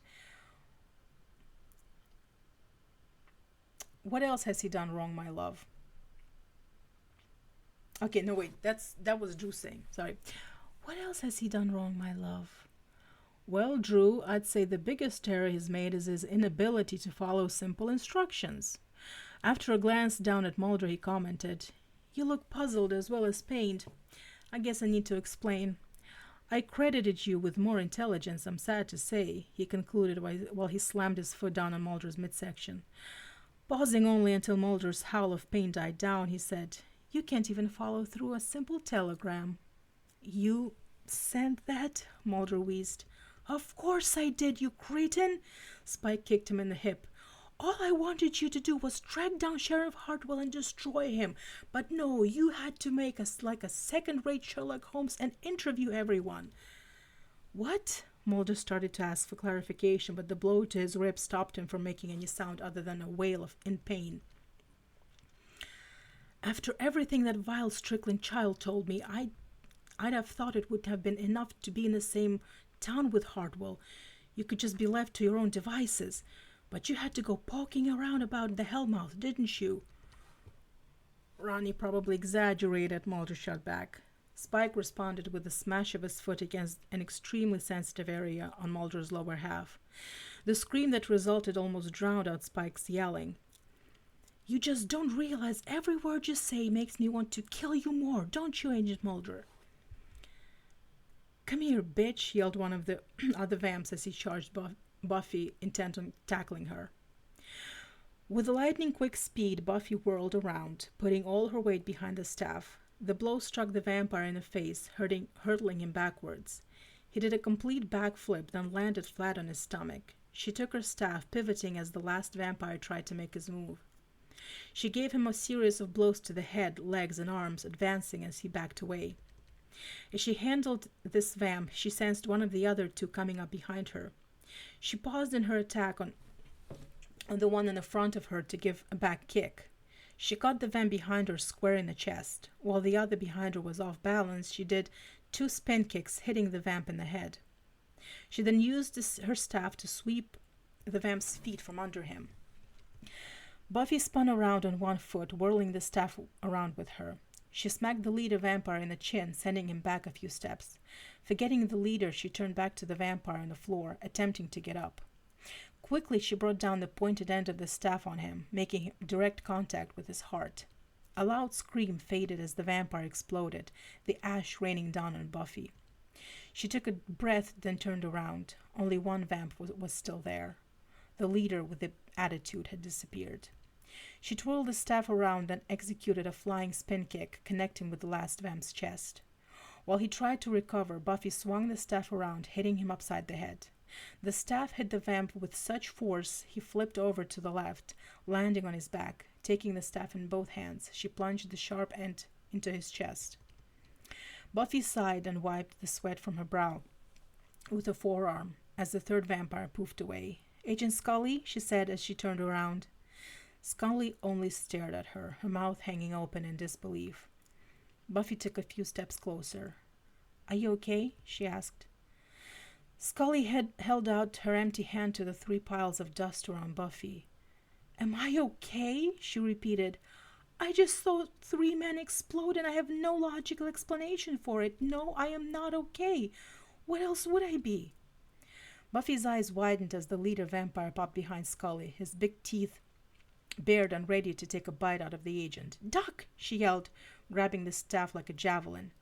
The vampire growled as Scully dropped down to her knees. She didn't even question Buffy, or have a second to wonder why she didn't. Buffy threw the staff, which sailed across the room. The vampire roared as the pointed end of the staff drove straight through his body. He barely had the time to grab the staff before he disintegrated. The remains showered down upon Scully while the stick clattered beside her. Cautiously, Scully raised up her head, jumping slightly as the dust fell from her hair and her suit. She looked behind her, her eyes wide when she saw another pile of dust. What the hell was going on in this town? This was nuts. Hey, are you all right? Buffy asked as she jogged over to Scully. She cocked her head to the left as Scully gazed up at her in wonder. That was so close, Buffy continued. She held out a hand and helped the agent to her feet. Scully brushed her clothes off as Buffy picked up the staff. How? She managed to say. She sighed, looking from Buffy to the dust. I don't understand. She motioned to the dust, then settled her gaze on the dirty, sweaty teenager. Do you believe me now about vampires? Buffy asked. She took her staff in both hands, looking around the room. I think I know where your partner is. She looked over to Scully. Come on, and be quiet. She started across the room. Scully looked at each of the piles of dust, then to the gun still clutched in her hand. She shrugged. If I hadn't seen it with my own eyes, she thought. Guess there was really no need for this then, she muttered. She put the gun back in its holster under her suit jacket, then walked across the room to catch up with Buffy. Where are we going? Scully whispered as she crept along behind Buffy. She glanced around, wondering where this dreary corridor led. She let out a breath, rubbing her arms. Shh, Buffy softly said, glancing back at Scully. She placed a finger to her lips, making sure Scully got the message. She pointed straight ahead where a light originated, the end of the corridor. Listen, she added. The sounds of blows landing on something or someone echoed up the corridor from the room at the end. Each thump was followed by a groan or a yelp of pain. As they neared the end of the corridor, Buffy and Scully noted noises getting louder. Buffy slowed to a stop at the corner. After taking in a few steadying breaths, she peered around the corner. What do you see? Scully whispered after a few seconds. She tried to take a look for herself, but Buffy pushed her back gently with her makeshift staff. In the room, Buffy saw Mulder on the floor, doubled over on his knees. The agent's head rested on the floor as he coughed, then spat out blood mixed with saliva. Spike circled Mulder, his hands locked together behind his back. He appeared rather pleased with his work thus far. Drusilla put her foot on Mulder's right side and shoved him over onto his back. Mulder remained in fetal position. His hands immediately went up to his face, shielding himself the best he could. No, no more, he hoarsely whispered. Please, no more. Buffy gripped her stick tightly in her hands. Spike and Drusilla had really worked Mulder over. The agent's suit was barely recognizable as a suit. Every inch of his body was either bleeding or had blood spattered upon it. She felt bad about making fun of him on the way to the school earlier that evening. Nobody deserved that kind of torture, not even a nosy, clueless FBI agent. The simpering, shaking wreck of a human being continued to repeat, begging actually, no more, please, no more. What's happening in there, damn it? Scully demanded impatiently. She found it hard to keep her voice to a whisper. Is Mulder in there? Buffy ducked back over to Scully. Would you be quiet? She hissed, then jerked her thumb into the direction of the room. They'll hear you. Scully sighed, frustrated with all this standing around. Is Mulder in there? She asked again, in a quieter, more controlled voice. Oh, he's in there, Buffy replied, glancing around the corner once more, then focused her attention on Scully. Spike is in there, along with his significantly wacky other, Drusilla. She bit her lips slightly, concerned on how to make the next move. Separately, they're not so hard to handle, but together. Why don't you go in there and stake them, or whatever it is you do? Scully hotly asked as she waved a hand towards the room.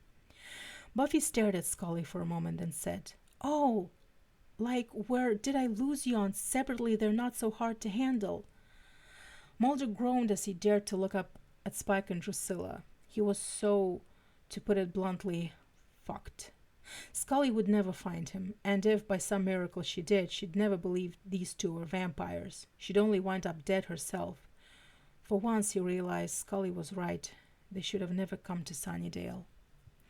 Drusilla dropped to her knees beside Mulder and turned his head to the agent, so the agent looked at her. She stared into his eyes for a moment, then a devilish smile crept to her face. "He's thinking of someone," she said. She ran a finger down his face between his eyes and stopped at the tip of his nose. "Let's kill him now while he's still afraid." Spike started to reply, but his head lifted as the sense of something familiar, that scent in the air, the smell of Buffy. But the Slayer was not alone. The other scent was something much softer. He smiled slightly. Another female. Drusilla, vamped out, leaned over to take a bite out of Mulder's neck. The agent was too exhausted and in too much pain to do anything but whimper as the vampire drew near. Spike looked down when he noted Mulder's whimpering. While he hated to interrupt Drew right before she started feeding on someone, it was best to stop her before she got too involved in her work. If the other woman out in the hall was half the fighter Buffy was, catching Drew mid-drink could be calamitous. Best to get her out of the room, out of harm's way. He cleared his throat, starting Drusilla. "Drew," he said. She looked up at him with the appearance of an innocent young woman. "Why don't you let me finish up here, love?" Drusilla pouted. "But I wanted to play with his insides," she lowered, her eyes meeting Mulder's frightened gaze, "while he watched." "Daddy and the very rude man have a few more things to discuss first," Spike told her as he held out a hand to Drew. "You go and wait for me, love." He helped her to her feet. "And I'll bring you all the parts when I'm done." Drusilla smiled, enchanted with the suggestion Spike made. "All his parts? So I can put him together again like a puzzle?" she asked. "Yes, pet, just like a puzzle," Spike replied. Buffy peeked around the corner. Drusilla was leaving. She grinned for a second, then looked back to Scully. "I think we got a break. Drusilla's leaving the room. It's just Spike and your partner now." Scully slipped into Buffy's spot along the wall, then peeked into the room. "Oh my God!" she gasped when she saw the sorry state Mulder was in. She looked from her partner to the blonde fellow who remained in the room. That was Spike? That was William the Bloody? He looked like a kid. Then again, Buffy was a kid and was very lethal. "He doesn't look so good," Buffy said when Scully turned to her. "What's the plan?" Scully asked. "How do we go in?" Buffy peered around the corner, then settled her gaze on Scully, who anxiously awaited her reply. "The plan starts with you staying here," she replied. She grinned. "You like it so far? And it's right at the top of my head, too." "I can't stand here and hide," Scully protested, shaking her head. "I'll help Mulder out while you handle this Spike person." Buffy opened her mouth to say something, but a loud growl caught her attention. She turned to see a vampire coming towards her. Scully let out a yelp of surprise as the vampire and Buffy tumbled into the room together. She gasped when two more vampires headed up the corridor towards her. Stumbling over her own feet, Scully backed away from the vampires and right into the room. "Agent Scully!" Buffy called out as she wrestled with the vampire who tackled her. "Get out of here!" She punched the vampire in the face, then flipped up to her feet. As soon as she was upright, Buffy did a cartwheel, picking up her stick from the floor. One of the two new vampires used a roundhouse kick on her. Buffy held up her staff to block the vampire's attack, but the stick had taken enough abuse. It gave up and snapped into two pieces. "Buffy," Scully said. When Buffy used the piece of stick in her left hand to strike one of the vampires in the side of the head, sending him hurtling back, Scully remembered the girl could take care of herself. Buffy looked at the pieces of stick in her hands. "You broke my staff," she yelled at the vampire she just smacked in the head. She twirled each stick in her hands in perfect sync. "Kobos," she said as she looked at the sticks, then shrugged. "You guys are just lucky Giles showed me how to use them." One of the vampires kicked Buffy in the back. She stumbled forward. The vampire hadn't hit her hard. As she turned around, her right arm extended. The stick hammered the vampire in the back. Quickly, she used the stick in her left hand to whack the vampire in the head in the back of the knee. He fell flat on his back. "Say good night, Nancy," Buffy told the vampire. She drove the pointed end of the stick in her right hand into the vampire's heart. As the vamp vanished into a poof of ash, she added, "Guess there's no silver medal for you, though." Scully watched Buffy fighting multiple vampires at once with some degree of fascination. "Maybe after this is all over, she can teach me a few moves," she thought. "It helped in battling psychopaths twice my size." It took Scully longer than it should have to remember she was in the room to help Mulder. The surprise of those vampires and the hypnotic grace of Buffy's fighting style were to blame. She was about to turn around when she heard a low voice directly into her left ear. "Hello, darling." She froze. "Mulder," she said, knowing it probably wasn't him, due to how horrible he'd looked when she caught the glimpse of him. Plus, Mulder wasn't British.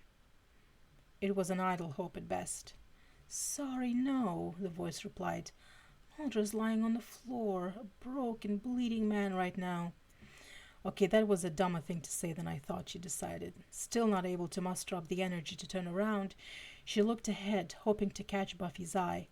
Unfortunately, Buffy was still busy with a troop of vampires who jumped them. Why aren't you fighting the girl with the others?" Scully asked, hoping it would stall him. A pause. "They seem to be doing all right," the voice replied. "I prefer one-on-one action myself." Scully felt the lump in her throat as she swallowed. "I don't believe we've been formally introduced," the voice behind her continued. She felt a hand on her shoulder, gently guiding her to turn around. When she did, she found herself face to face with the blonde vampire. "Are you usually a stickler for formalities?" she asked. She was nervous and scared as hell, but tried her best not to let him know that, though she suspected he already did. "Well," he said as his hand slid away from her shoulder, "we did talk on the phone before." "Mr. Message Service," Scully thought, nodding slightly. That's what was so familiar about the voice. "So that was you," he said. "What did you do to my partner?" Spike took a cursory glance over at Mulder's inert form.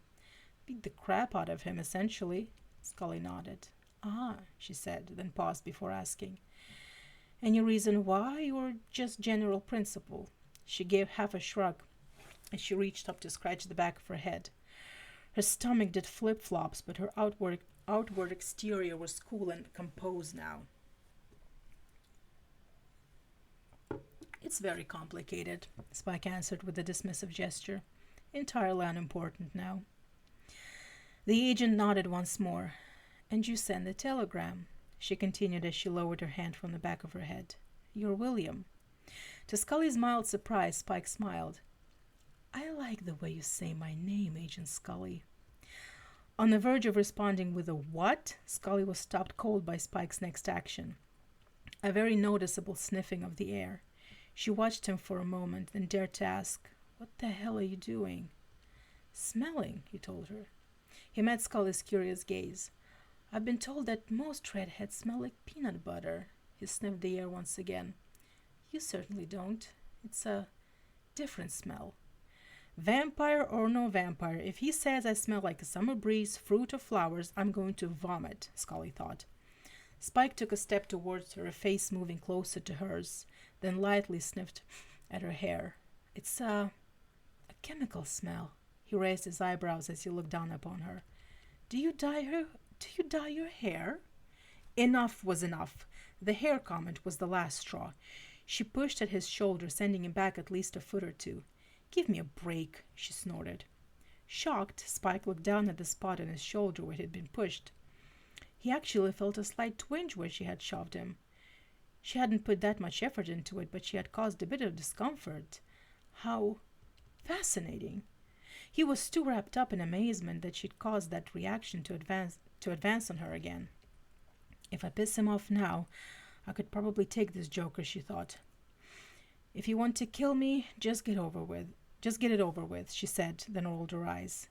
"The Frank Langella routine is pathetic," she scoffed. She was insulting him?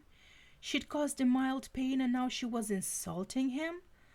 More fascinating than before. Spike was grateful he'd sent Drew out of the room. If she'd seen him now, she'd never let him hear the end of it. Frank Langella? Please, he snorted. There are some vampires who can charm without coming off like a soap opera actor. Images of Sheriff Hartwell flashed through her brain, but she ignored them. Are you going to just stand there and stare at me? She said impatiently. Or may I leave in peace? Spike's normal mode of behavior came back to him. Leave in peace? He repeated, amused. Oh, I'm afraid we're past that point, Miss Scully. Your partner is going to leave in pieces. That much is certain. He gave her a critical once-over, then asked, The jury's still out on you. Spike advanced on Scully once more. As the vampire reached out for her, Scully sidestepped quickly and grabbed a hold of his right wrist. Getting a firm hold on him, she brought his arm down, using the kinetic energy of his own forward motion to flip him over. Spike landed flat on his back, looking up at Scully. Scully stared at the vampire on the floor for a few seconds, then got her bearings. She started searching for Mulder so that they could get the hell out of here.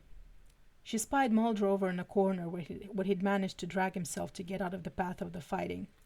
Before she had a chance to move towards Mulder, Spike seized her ankle and pulled her down on the floor. Nice move, he complimented her as she fell into a sitting position with a thump. But you can't do it twice. He raised himself onto his knees, then leaned towards her again. I won't need to, she said matter-of-factly. She let a perfectly formed right hook clock him in the chin. While he was stunned, she quickly got back to her feet, then kicked him in the face with her foot. His head whipped back severely when he collapsed on the floor, groaning in pain. Scully didn't take long to get pissed off. Spike didn't take long to get pissed off. As Scully made her way to Mulder, Spike stood up, his face morphing into his vamped-out state. He attacked. When Scully slammed against the wall, the side of her head hit the wall before her body did. Stunned, she started to slump down, but Spike grabbed her by the waist and held her up. Scully blinked a few times, trying to shake off the daze from being smacked into the wall. Then she saw the demonic face inches away from hers. She opened and closed her eyes deliberately, but that face remained, the same sort of face the thugs Buffy battled in the mansion had. Vampires. You fought well, Miss Scully. Even managed to hurt me a few times. He winced, remembering that wicked kick to the face. At first I respected it. Now it's pissed me off. Fun's over, he growled. Do something, she frantically told herself. Scully struggled to push him away, but he pinned her arms by her sides as he leaned towards her. She wiggled her feet as Spike's body leaning against her. Whimpering slightly, she jerked around, her hands flailing around in an attempt to hit him. Spike took his time, allowing the little woman to fight. This was the most fun part of being a vampire anyway, feeling all the fear a human went through before death. Even more exciting about this particular situation was the fact that the great Slayer hadn't a clue Agent Scully was about to die. Scully grunted as she slipped her right hand behind her back. She strained as she reached up and up until she found what she wanted. I've got something for you to bite, she thought as her fingers curled around the handle of her gun. Buffy looked up from staking the last vampire when she heard an ear-shattering blast. The surprised look on her face matched Scully's, who was standing in front of Spike, recently fired gun in her hand, staring at the unholy mess the single bullet had made of Spike's stomach. As he fell to the ground, his hands unsuccessfully trying to cover the mess that had been his midsection, Buffy yelled, I told you guns don't kill vampires. No, but they sure seem to slow down them pretty good, Buffy said blandly, still staring at the side of a vampire trying to hold his stomach together. She suddenly snapped out of the reverie, looking around and saying briskly, You're right, though. Let's get the hell out of here before things get worse. She started for the door, then stopped as she looked out the window. No, couldn't be. Here? Now? Impossible.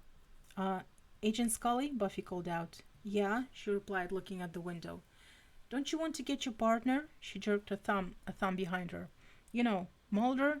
The guy you came here for? Scully blinked a few times, her focus still out the window. Yeah, Mulder, right. You get him. I'm tired of carrying him around. I'll meet you outside." Before Buffy could say anything, Scully left. Buffy sighed in frustration as she threw her two sticks aside, then ran over to Mulder. As she passed Spike, she took a second to kick him in the side. That would give her a little more time to escape. "Agent Mulder," Buffy said as she leaned over to the battered, groaning man who struggled to get up. "Come on, we need to get out of here now." "Huh?" Mulder mumbled. He groaned as Buffy heaved him up to his feet. He was very surprised by the girl's strength, yet didn't care enough to comment on it. Buffy supported Mulder. "You have to help out a bit," she told him. After a few steps, Buffy finally took on all the work, practically lifting him off the ground while they left the room. Okay. We're in the home stretch now, and I am out of water. Yeah, so Mulder took a beating, and Scully's confrontation with Spike did not disappoint. I guess it's kind of my favorite part of the story. I kind of wanted more of that, because it's Spike, and it's Scully. So, outside, Scully skidded to a halt. Sheriff Lucius Hartwell turned around after he opened the back door of his police cruiser. Giles, Willow, and Xander all got out. Hartwell smiled when he saw Scully staring at him.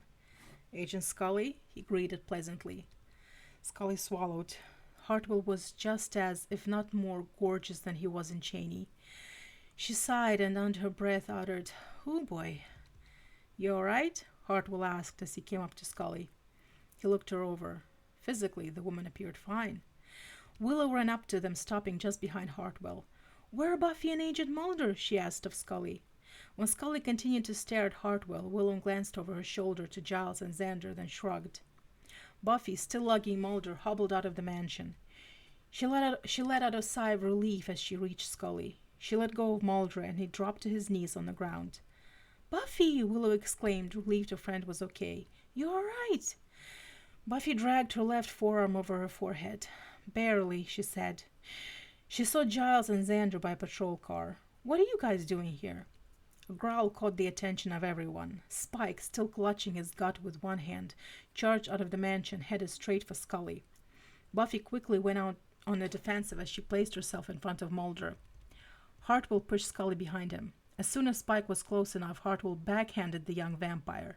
Spike sailed backwards through the air until he slammed against the front door of the mansion. Dazed by the blow, Spike sat slumped on the ground. Buffy blinked as she lowered her defense. She looked from Spike over to Hartwell. The sheriff shook his head, displeased, as he stared at Spike. "Didn't I tell y'all kids to behave?" he said, pointing a finger at Spike. Spike, hand on the back of his head, met the narrow gaze of Hartwell. Boy, did that hick vampire look pissed. A full retreat was definitely in order, at least for now. Quickly he scrambled to his feet and went inside the mansion. Buffy held up her hands. "Whoa, wait a second here," she declared, making a T for a timeout with her hands. "How did you know where to find us?" She asked Hartwell, then she looked at Xander, who stood by Giles. "And Xander, what are you doing in your pajamas?" Xander glanced down at himself. He wore a pair of pajamas with Scooby-Doo characters on them, along with his tennis shoes, which were untied. Suddenly he felt embarrassed. When he stumbled out of bed after Willow's frantic call, he'd never thought about what he was wearing. He started as he looked over to Buffy. "Well, I sleep in the nude, but there are laws against showing off a body this good in public." Buffy snorted slightly. "You mean a body that's good that's still in the pupal stage, right?" Xander opened his mouth to respond, but paused, then held up a finger. "I'm not entirely sure what that means, but I'm guessing not a compliment." Giles reached into the pocket of his jacket as he cleared his throat. He pulled out Scully's cell phone and held it to her. As Scully accepted the phone from him, Giles glanced over to Hartwell. "We, took the liberty of using a phone," he told her. "I called Sheriff Hartwell shortly after you and Buffy left." He gave the sheriff another quick glance. "We would have been here sooner, but—" "Willow called me and said you guys needed help," Xander put in. He stopped when he realized he and Scully didn't really know each other. "And it's pretty pointless to tell you who I am. From now on, you'll just remember me as the dorky kid in the Scooby pajamas." "We'll pay you back for the calls," We'll pay you back for the calls, Agent Scully, when Willow chimed in. We saw your phone on the counter and, well, we would have used our own phone, but it was just easy access. Xander looked at Willow, nodding. Sure, we'll pay for the calls, he said. We'll just have to pool all our allowances and Giles' salary for a year together to cover the cost for 2 phone calls. After a moment, he realized something. Hey, why should I pay for a call that was made to me? Will, you're covering that one. Scully put her cell phone away. Don't worry about it, she told them. That's what the expense accounts are for. Hartwell joined them. I doubt he'll come back for a while, he told them, jerking a thumb towards the mansion. Who was he, anyway? Spike, Buffy replied. One of the troublemakers of Sunnydale. He didn't really dig the whole law and order thing happening around since you arrived. That's why they're here, Willow added, pointing to Scully. Scully looked to Hartwell. Scully looked to Hartwell. Ronnie Strickland told this Spike about Mulder and what happened in Cheney, she explained. So Spike sent Mulder a telegram alerting him to the fact that you and the others were in this town. Ronnie? Hartwell said. He shook his head, clicking his tongue. That boy needs to get it into his thick head we're not like that now. He never understands. He'll be the death of us all. You don't have to worry about him anymore, Sheriff, Buffy said. I pretty much cured all his ills earlier tonight. She made a staking motion. Oh, she suddenly continued as she extended her hand to him. I'm Buffy Summers, your friendly neighborhood vampire slayer. Mulder coughed as he clutched the left side of his ribcage. He looked up at everyone. All of them talked and carried on like this was a high school reunion and not a rescue. And Scully, of all people, paid more attention to Hartwell than to him. He moaned a little. Damn it, I need a hospital. He groaned loudly, trying to get the attention of anyone as they talked. Hello? He waved his left hand slightly. Hurt? Broken? Bleeding? Need help, please? Scully rolled her eyes, then closed them upon hearing that voice which had graduated to insufferable. She opened her eyes, then looked down upon her partner. Mulder, she said in an even voice. Not now. She motioned to herself and the others with her. The adults are talking. Mulder stared back at her in complete shock. What? That what? She didn't just say that, did she? She couldn't have. She was Scully, his partner. She always had him first in her mind. But Scully, he started. Scully sighed as she leaned over to Mulder, putting her hands on her knees. Calmly, she said, Mulder, is it possible for you to shut the fuck up for 10 seconds? Giles' eyes widened at the sound of that word coming from Scully's mouth. Willow gasped but quickly clamped her mouth shut. Xander took a few steps back as he said, I'd just like to take this opportunity to say, wow, and I'll be waiting in the car. He nodded, then made his way to Hartwell's cruiser. Scully, however, didn't even notice the response she'd elicited from the others. She hadn't finished with Mulder yet. You think I was a bitch in Cheney, Mulder? She asked. Well, watch out now. I am sick and tired of wasting my life chasing after you. I've put so much on the line for you, Mulder, and it's led to the same place. Pain. And when it's not my pain, it's your pain. And it's still my pain, too, because I have to fix it. Mulder shrunk back as Scully launched into him. He'd never seen this level of hostility from her directed to him. Scully, no, Mulder, she snapped, cutting him off. She pointed to herself. I'm talking.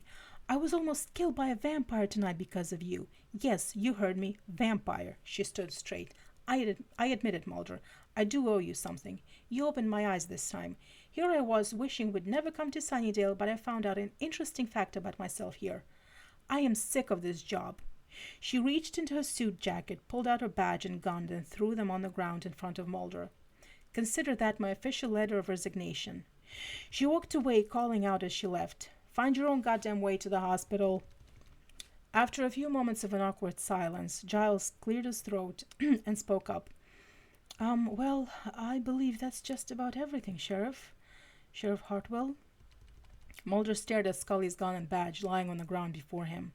Scully had quit? Just like that? He slowly lifted his head when he felt a hand touch his shoulder. Hartwell stood there. Come on, Agent Mulder, Hartwell said. I'll get you to a doctor. Gently he helped Mulder to his feet. Wait, Mulder said to Hartwell. Wincing, he reached down and scooped up Scully's gun and badge. Okay, let's go. He clutched her things close. She'll be back, he thought. Buffy came up to Giles and Willow. The three of them watched Hartwell help Mulder into the cruiser. She folded her arms across her chest. Do you think Agent Scully is really quitting the FBI? Willow asked, no one in particular. She looked over to Buffy. I mean, they're like partners. Buffy shook her head. Well, I think she's serious, she answered. Mulder is one of those guys that goes to prove the rule.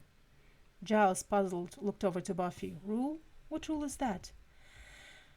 A man's gotta do what a man's gonna do, and a woman's gotta do everything else, Buffy replied. She shrugged. Looks like Agent Scully is trying of doing everything else. Sunnydale High School, Monday, 3:35 p.m. Oof! Giles hit the floor hard after Buffy had swept his feet out from under him. He coughed a little. Despite all of the padding he wore when he worked with Buffy, the Slayer still managed to inflict a bruise or two. Very nice, he stiffly said as he lay on his back. Good show. Buffy put her hands on her hips, the practice kobos still in her hands. And that's how I did it, she said to her watcher. Willow looked up from her book of spells to Giles, still laying on the floor. Maybe that's one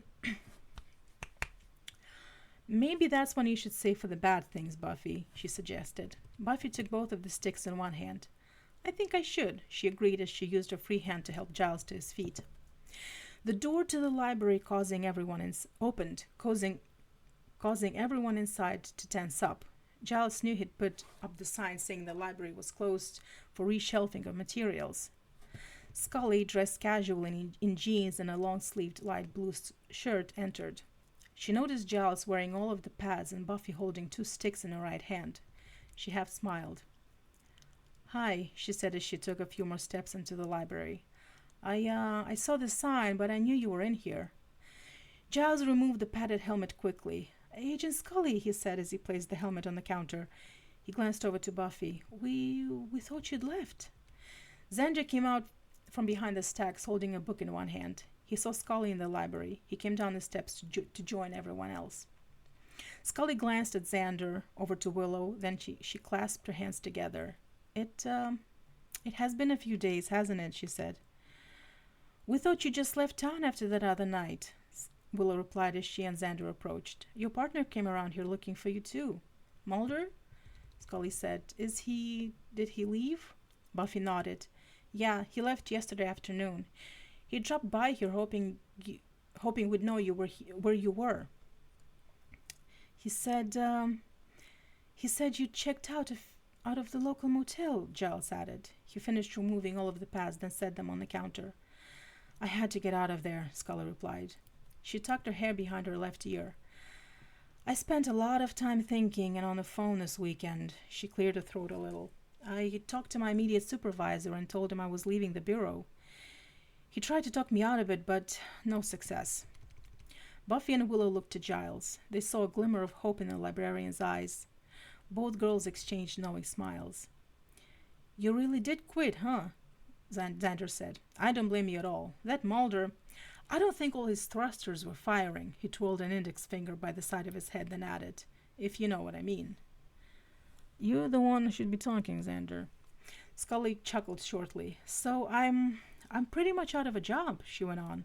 She shrugged as she looked around the library. And something about this town really appeals to me. As long as it's not the Hellmouth, we're all cool with that here, Xander replied. He grunted when Buffy elbowed him in the ribs. Willow's face brightened with a smile and she got the idea. Hey, the coroner's office is looking for another ME, she told Scully. You're like there with dead people, right? Scully raised a curious eyebrow at Willow. How do you know the coroner's office is looking for another ME? Willow's face flushed slightly. I have the website bookmarked in my favorite places, she replied. 'Cause sometimes we need to know about what's happening there, with the dead stuff. Scully nodded a little as she considered Willow's suggestion. It was a great idea, she decided. California, 3,000 miles away from her old job, across the country from her mother, but Bill Jr. being in the same state would work wonders in alleviating her mother's worrying. Yes, Sunnydale could be the place for her to start a real life. I think I'll stay, she finally told him with a smile. But the moment was interrupted by a blood-curdling scream from the hallways of Sunnydale High. Scully whirled around in surprise as the screams continued. What's going on out there? Buffy sighed as she took a kobo in each of her hands. Just the usual, she answered, then ran out of the library doors. Can't wait to get to know ya, Xander called to Scully as he ran after Buffy. And the name's Xander, he added before he barreled out the doors. You can tell me that cat story later, Willow said as she too went to help Buffy. Scully turned around looking at Giles. What was going on? Just a moment, Giles said to her. He went to the door, then peeked into the hallway. His expression changed as he flicked his gaze to Scully. You might want to take a look at this. Scully, curious, joined him in the doorway. She gasped at what she saw Buffy and her friends battling down the hallway. What is that? She asked, her eyes wide as she looked up to Giles. Chaos Demon, he told her. He started to leave but turned around to say, welcome to Sunnydale, H. Miss Scully, then continued down the hall. Scully put a hand to her forehead. What has she gotten herself into here? After a moment, she let her hand drop to her side as she shrugged. Oh, what the hell, she muttered. She ran down the hall to join the Slayer and her friends. The end? Question mark. And that's it. That's the story. That's the X Factor, the Buffy / X-Files crossover fic. So, lots of thoughts. Not an MSR story. Not MSR friendly in any way.